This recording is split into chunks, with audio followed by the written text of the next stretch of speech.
Bridge is the dental jargon term for a fixed dental prosthesis in which at least 2 teeth are fitted with a crown and then connected with 1 or 2 links. Here you see a 3-unit bridge in the upper left corner. In this case, the structure is made of gold.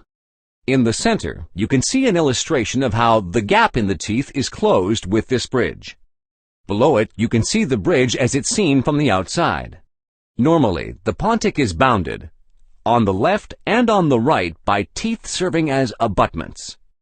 Blocking individual teeth, such as the case where there's no gap in the teeth, is not necessary.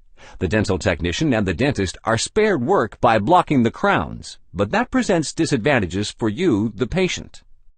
So we can see that a blocking of teeth realistically only makes sense in those cases where teeth happen to be missing, namely to bridge the gap in the teeth with a link.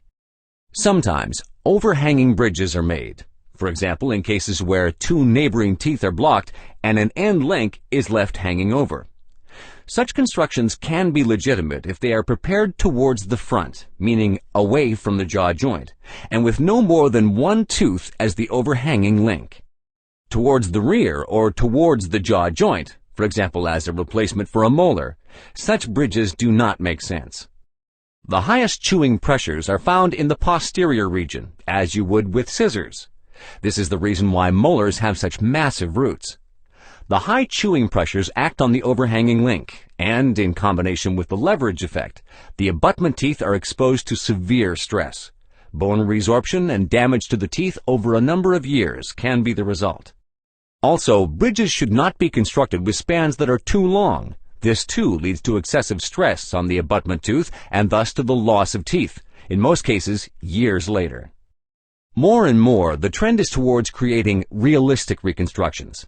Thus, gaps in the teeth are more and more frequently closed with artificial dental roots or implants. A blocking of teeth, as in the classic bridge, is less and less necessary. More can be found on this topic by viewing the video called Implants.